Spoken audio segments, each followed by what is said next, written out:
శాంతి 9th December 2023 Murali బాబా చెప్తున్నారు. మధురమైన పిల్లలు, ఒక్క బాబాపై సత్యమైన ప్రేమ ఉన్నట్లయితే బాబా మిమ్మల్ని తమతో పాటు ఇంటికి తీసుకువెళ్తారు. అన్ని పాపాల నుండి విముక్తులను చేస్తారు. స్వర్గాధిపతులుగా చేసేస్తారు.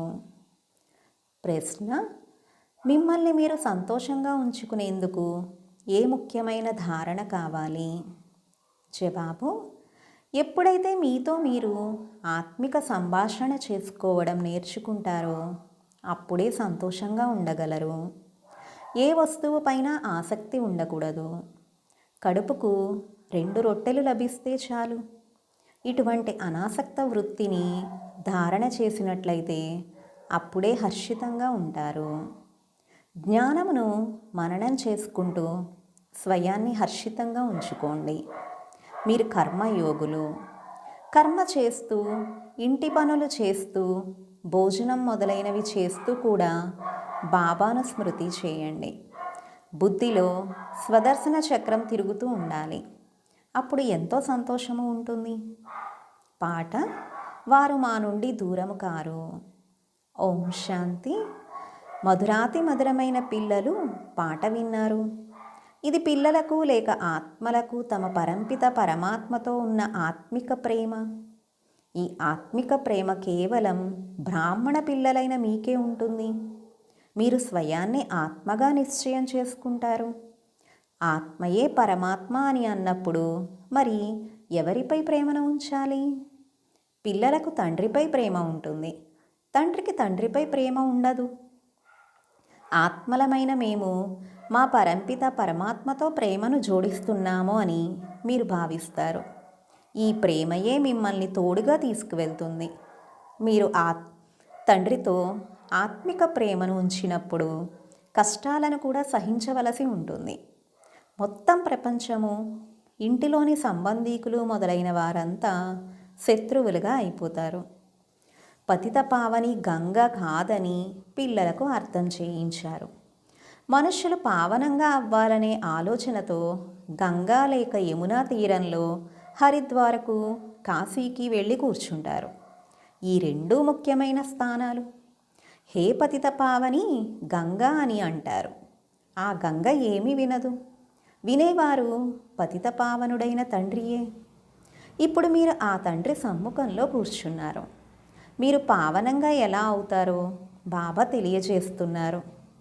నన్నొక్కడినే స్మృతి చేయడం ద్వారా మీ వికర్మలు వినాశనమవుతాయి అని ఆ నీటి గంగ చెప్పదు. మీరు తండ్రినైనా నన్ను స్మృతి చేసినట్లయితే మీ వికర్మలు వినాశనం అవుతాయి అని ప్రతిజ్ఞ చేస్తున్నాను అని బాబా అంటారు. బాబా గ్యారంటీ ఇస్తారు. గంగ గ్యారంటీ ఇవ్వలేదు. మనుష్యులు రావణుడిని ప్రతి సంవత్సరం తగలబెడుతూ వచ్చారు. కానీ రావణుడు మరణించడం లేదు. అలాగే జన్మ జన్మాంతరాలుగా గంగా స్నానాలు చేస్తూ వచ్చారు.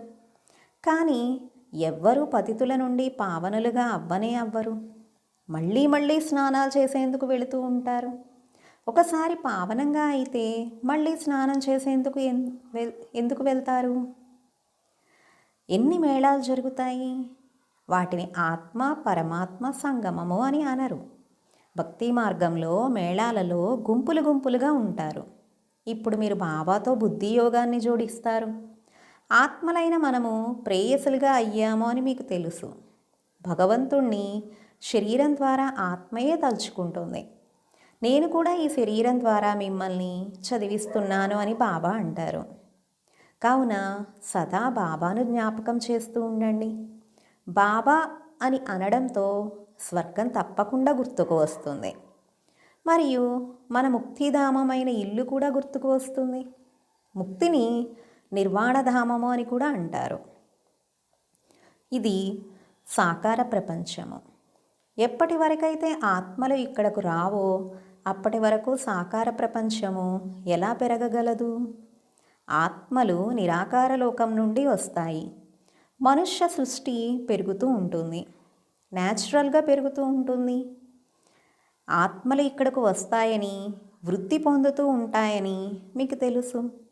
శాంతిధామము మధురమైన ఇల్లని పిల్లలకు తెలుసు. శాంతిని చాలామంది ఇష్టపడతారు. శాంతిధామము మన మధురమైన ఈశ్వరీయ ఇల్లని మీకు తెలుసు కదా. భారతవాసులు విదేశాల నుండి తిరిగి వచ్చేటప్పుడు మేము మా స్వీట్ హోమ్ అయిన భారతదేశంలోకి వెళుతున్నాము అని అంటారు. ఎక్కడైతే జన్మ తీసుకుంటారో ఆ దేశం ఎంతో ప్రియమనిపిస్తుంది. మమ్మల్ని స్వీట్ హోమ్ అయిన భారతదేశంలోకి తీసుకువెళ్ళండి అని అంటారు. అచ్చా, ఎవరైనా మరణిస్తే ఆత్మ అయితే వెళ్ళిపోతుంది, కానీ శరీరాన్ని ఇక్కడకు తీసుకువచ్చి అంతం చేస్తారు. భారతదేశపు మట్టి భారతదేశంలోకే వెళ్ళాలి అని భావిస్తారు. నెహ్రూ చనిపోతే అతడి అస్థికులను ఎక్కడెక్కడికి తీసుకువెళ్ళారో చూడండి. పొలాలలో కూడా వేశారు. సాగు బాగా జరుగుతుంది అని భావించారు. కానీ ప్రతి వస్తువుకు వారు ఎంతటి గౌరవాన్ని ఇచ్చినా కానీ ప్రతిదీ పాతదిగా అవ్వవలసింది. ఎంతటి కష్టాలను సహిస్తున్నారు. బాబాను గురించి తెలియదు. మీరు తండ్రిని తెలుసుకుని తండ్రి నుండి వారసత్వాన్ని తీసుకుంటున్నారు. కావున మిత్ర సంబంధీకులు మొదలైన వారిని స్వర్గవారసులుగా తయారు చేయాలని మనసుకు కలుగుతుంది. మీరు స్వర్గవారసులుగా అవ్వండి అని ఎంత అన్నా మీరు చంపాలనుకుంటున్నారా అని అంటారు. శ్రీమతము ద్వారా మనం శ్రేష్టమైన స్వర్గవాసులుగా అవుతాన్నామని పిల్లలకు తెలుసు. దేహీ అభిమానులుగా అవ్వడంలో చాలా కష్టపడవలసి ఉంటుంది. గడియ గడియ దేహాభిమానంలోకి వచ్చి తండ్రిని మర్చిపోతారు. ఇప్పుడు మీరు సమ్ముఖంగా కూర్చున్నారు. మేము మా పరంపిత పరమాత్మ వద్దకు వచ్చామని మీకు తెలుసు. మీరు ఇంతకుముందు ఎప్పుడైనా కలుసుకున్నారా అని బాబా అడిగితే, అవును బాబా, 5000 సంవత్సరాల క్రితం కలుసుకున్నాము అని వెంటనే అంటారు. ఇది మీ గుప్తమైన పదము. దీనిని ఇంకెవ్వరూ కాపీ చేయలేరు. కృష్ణుని వేషమును ధారణ చేసుకుని మేము స్వర్గస్థాపన చేసేందుకు వచ్చాము అని అంటారు. కానీ 5000 సంవత్సరాల క్రితం కూడా స్వర్గస్థాపన చేశాము అన్న విషయాన్ని ఎవరూ అనలేరు. బాబా 5000 సంవత్సరాల క్రితం మేము మీ నుండి వారసత్వాన్ని తీసుకునేందుకు వచ్చాము, మీరే రాజయోగాన్ని నేర్పించారు అని మీరే అంటారు. ఈ విధంగా శరీరం ద్వారా ఆత్మయే అంటుంది. మిమ్మల్ని మీరు ఆత్మగా నిశ్చయం చేసుకుని బాబాను జ్ఞాపకం చేయాలి.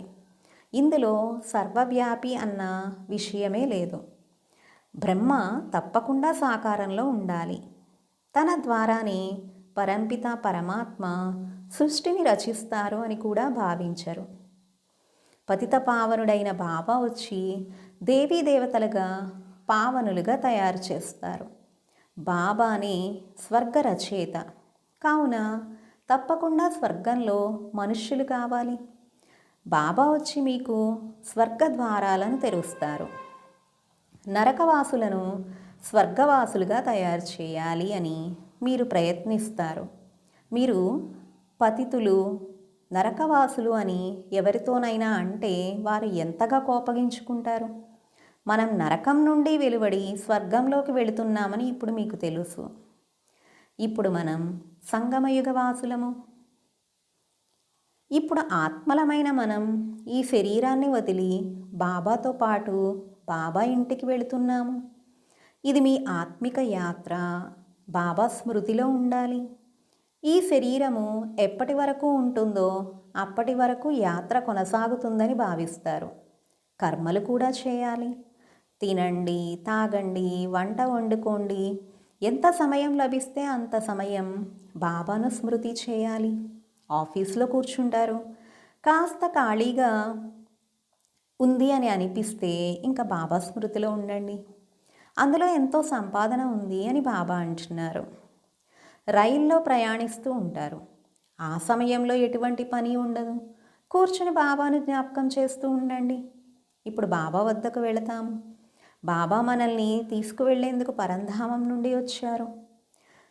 సాయంత్రం ఇంట్లో వంట వండుతూ కూడా పరస్పరంలో బాబా స్మృతిని కలిగించుకోండి. రండి మనము బాబా స్మృతిలో కూర్చుందాము అనండి. ఒకరికొకరు పాయింట్లను కూడా వినిపించుకోండి. మనము స్వదర్శన చక్రధారులము, మీరు లైట్ హౌస్లు కూడా. మీరు దారిని చూపించారు, మీరు దారిని చూపిస్తారు అని బాబా అంటారు. మీరు నడుస్తూ తిరుగుతూ ఉండే లైట్ హౌస్లు, చైతన్యమైన లైట్ హౌస్లు. మీకు ఒక కంట్లో ముక్తి, మరొక కంట్లో జీవన్ముక్తి ఉన్నాయి. స్వర్గము ఇక్కడే ఉంది, ఇప్పుడు అది లేదు, ఇప్పుడు నరకంగా ఉంది. బాబా మళ్ళీ స్వర్గస్థాపన చేస్తున్నారు. నేను మిమ్మల్ని చాలా మంచి పుష్పాలుగా తయారు చేస్తాను. మళ్ళీ మీరు వెళ్ళి మహారాణులుగా, పట్టపు రాణులుగా అవుతారు. ఖద్దరు రాణులుగా అవ్వకండి. మీరు 16 కళ సంపూర్ణులుగా అవ్వాలే కానీ 14 కళల వారిగా అవ్వకూడదు. శ్రీకృష్ణుడు 16 కళలవాడు. పిల్లలైన మీరు ఎన్ని వ్రతాలు, నోములు మొదలైనవి చేసేవారు.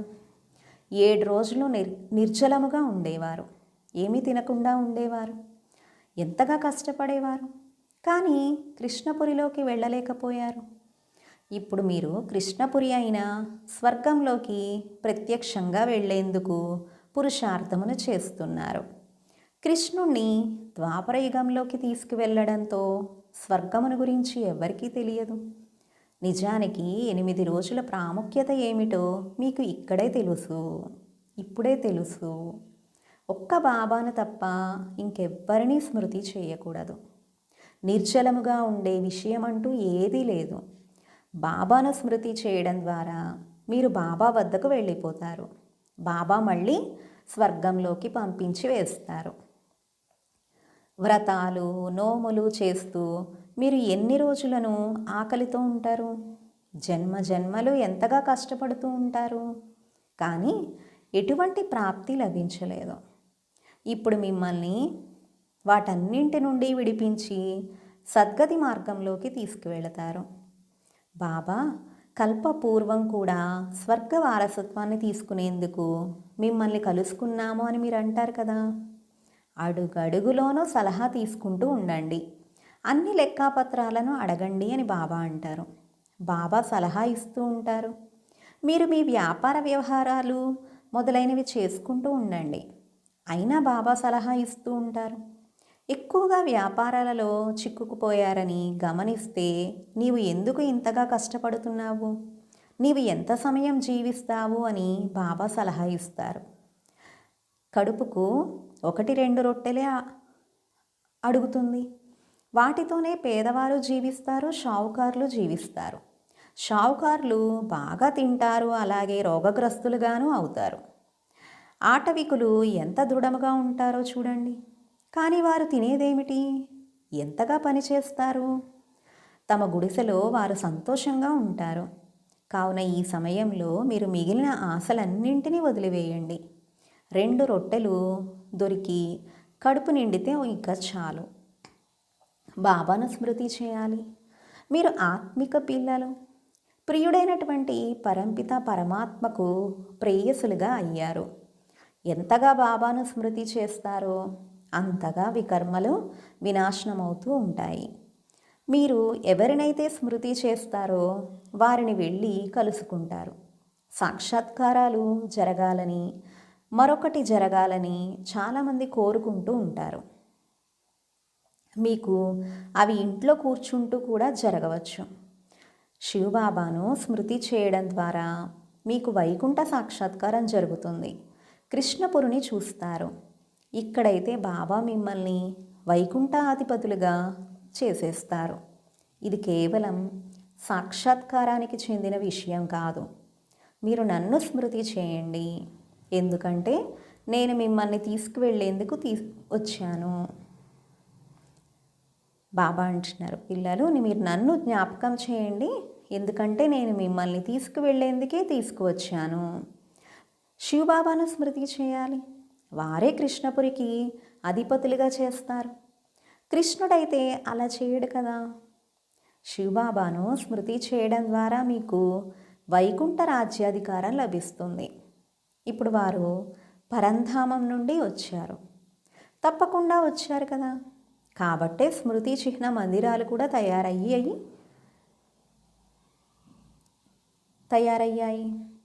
శివాలయాలు ఉన్నాయి.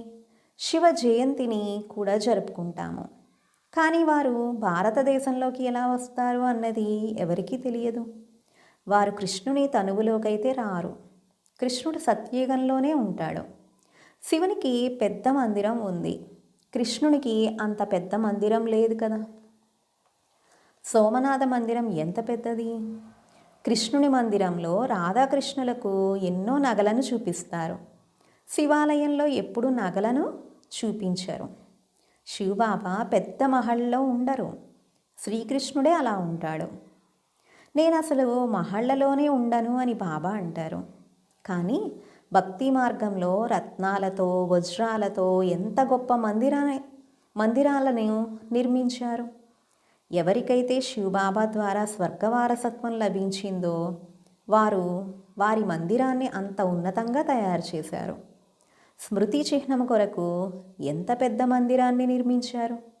మరి వారు స్వయం ఎంత షావుకారులుగా ఉంటారు. చాలా మంచి మందిరాన్ని నిర్మించారు. బాంబేలో బబుల్నాథ్లో శివుని మందిరం ఉంది. మాధవ్ బాగ్లో లక్ష్మీనారాయణల మందిరం ఉంది. నేను మిమ్మల్ని స్వర్గాధిపతులుగా తయారు చేస్తాను అని బాబా అంటారు. మళ్ళీ భక్తి మార్గంలో మీరు ఎంత పెద్ద మందిరాన్ని నిర్మిస్తారు. మళ్ళీ ఇప్పుడు ఎటువంటి గుడిసెలో కూర్చున్నానో చూడండి. మీ పేరు కూడా ప్రసిద్ధమవుతుంది. మళ్ళీ మన మందిరాలు తయారవుతాయని మీకు తెలుసు. మన తండ్రి మందిరాలు కూడా ఎన్నో ఉన్నాయి. ఇది అద్భుతము అంటున్నారు బాబా. సోమనాథ మందిరాన్ని నిర్మించిన వారెంతో ధనవంతులుగా ఉండి ఉంటారు. ఇప్పుడు ఎంత గుప్తంగా ఉన్నారు ఇది ఎవ్వరికీ తెలియదు. మళ్ళీ శివబాబా మందిరాలను ఎలా నిర్మించవలసి ఉంటుందో మీరు తెలుసుకున్నారు కదా. బాబా చెప్తున్నారు భక్తి మార్గంలోకి వస్తారు. మమ్మా బాబాలు ఎవరైతే మొదటి నెంబర్లో పూజ్యులుగా అవుతారో, వైకుంఠాధిపతులుగా అవుతారో వారు మళ్ళీ మొట్టమొదట పూజారులుగా అయ్యి మందిరాలను కూడా వారే నిర్మించాలి. అందుకే మేమే పూజారులుగా అయ్యి మందిరాలను నిర్మిస్తాము అని మనస్సులో అంటారు కదా. ఇటువంటి విషయాలలో రమించడం ద్వారా మళ్ళీ ఈ పాత ప్రపంచాన్ని మర్చిపోతారు. పరస్పరం కూడా ఇటువంటి విషయాలను మాట్లాడుకోవాలి. అప్పుడే మీకు ఎంతో సంతోషం కలుగుతుంది. మీతో మీరు ఆత్మిక సంభాషణ చేసుకోండి. పరమాత్మ కూర్చుని మీ ఆత్మని రంజింపజేస్తారు. ఈ జ్ఞానము ద్వారా హర్షితంగా చేస్తారు. మేము కల్పం తర్వాత మళ్ళీ వచ్చాము అని మీరంటారు. అనేకసార్లు బాబాతో కలుసుకున్నారు, వారసత్వాన్ని పొందారు. ఈ విధంగా మీతో మీరు మాట్లాడుకుంటూ ఉండాలి. అలాగే మీరు కర్మయోగులు కూడా. ఇంట్లో అన్నము మొదలైనవి వండుతున్న సంతోషం ఉంటుంది. మీరు 84 జన్మల చరిత్ర మరియు భౌగోళాలను తెలుసుకున్నారు. ఇప్పుడు మనం బ్రాహ్మణులుగా అయ్యాము. మళ్ళీ మనం దేవతలుగా అయ్యి రాజ్యము చేస్తాము. పూజారుల నుండి పూజ్యులుగా అవుతాము. బాబా అంటున్నారు పిల్లలు మళ్ళీ మహళ్ళు మొదలైన వాటిని నిర్మిస్తారు. మీ చరిత్ర మరియు భౌగోళికాలని వినిపిస్తూ ఉండండి. మన చరిత్ర మరియు భౌగోళికాలు ఎలా తిరుగుతూ ఉంటాయో తలుచుకుంటూ ఉండండి. దీనినే స్వదర్శన చక్రధారులుగా అవ్వడము అని బాబా అంటారు. మీరు 3 లోకాలను తెలుసుకున్నవారు. మీ జ్ఞాననేత్రము తెరుచుకుంది. ఈ చక్రాన్ని స్మృతి చేయడం ద్వారా మీకు ఎంతో సంతోషం కలగాలి. బాబాకు కూడా సంతోషం ఉంటుంది. ఇప్పుడు మీరు సేవలో ఉపస్థితులై ఉన్నారు. సేవాదారులైన మీ మందిరాలు మళ్ళీ తర్వాత భక్తి మార్గంలో తయారవుతాయి. ఇప్పుడు నేను పిల్లలైన మీ సేవలో వచ్చాను. మీకు పూర్తి స్వర్గ వారసత్వాన్ని ఇచ్చేందుకు వచ్చాను. ఎవరు ఎంతగా పురుషార్థమును చేస్తారో దాని అనుసారంగా అంతగా స్వర్గాధిపతులుగా అవుతారు. అచ్చా, మధురాతి మధురమైన ఆత్మిక పిల్లలకు మాతాపిత బాప్దాదా యొక్క ప్రియ స్మృతులు మరియు గుడ్ మార్నింగ్. ఆత్మిక పిల్లలకు ఆత్మిక తండ్రి నమస్తే. हम रूहानी बच्चों की रूहानी बाप दादा को याद प्यार गुड मॉर्निंग और नमस्ते. मेरा बाबा मीठा बाबा प्यारा बाबा शुक्रिया बाबा. ధారణ కొరకు ముఖ్య సారము. ఫస్ట్ పాయింట్, నడుస్తూ తిరుగుతూ లైట్ హౌస్గా అయ్యి అందరికీ దారిని చూపించాలి. అన్ని ఆశలను వదిలి ఒక్క బాబా స్మృతిలో ఉండాలి. బాబా నుండి సలహా తీసుకుంటూ ఉండాలి. సెకండ్ పాయింట్, జ్ఞాన విషయాలలోనే రమిస్తూ ఉండాలి. మీతో మీరు మాట్లాడుకుంటూ ఉండాలి. స్వదర్శన చక్రాన్ని తిప్పుతూ సదా హర్షితంగా ఉండాలి. వరదానము. యోగం అనే ఎండలో అశ్రువుల నీటి తొట్టెని ఎండబెట్టే ఏడుపు ప్రూఫ్గా అయ్యే సుఖస్వరూప భవ. యోగం అనే ఎండలో అశ్రువుల నీటి తొట్టిని ఎండబెట్టే ఏడుపు ప్రూఫ్గా అయ్యే సుఖస్వరూప భవ. ఫలానా వారు దుఃఖాన్ని ఇచ్చారు కాబట్టి ఏడుపు వచ్చింది అని కొందరు పిల్లలు అంటారు. కానీ వారు ఇస్తున్నారు సరే, మీరెందుకు తీసుకుంటారు? వారి పనే ఇవ్వడం, మీరు తీసుకోకూడదు కదా. పరమాత్మ పిల్లలు ఎప్పుడూ ఏడవకూడదు. ఏడుపు సమాప్తము. కండ్ల నుండి ఏడుపు ఉండకూడదు. మనసు నుండి ఏడుపు ఉండకూడదు. ఎక్కడైతే సంతోషం ఉంటుందో అక్కడ ఏడుపు ఉండదు. సంతోషము లేక ప్రేమతో కూడిన అశ్రువులను ఏడుపు అని అనరు. కావున యోగం అనే ఎండలో అశ్రువుల నీటి తొట్టెని ఎండబెట్టండి. విఘ్నాలను ఆటగా భావించండి.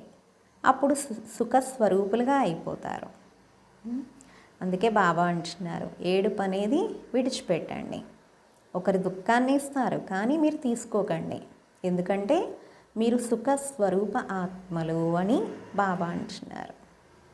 స్లోగన్.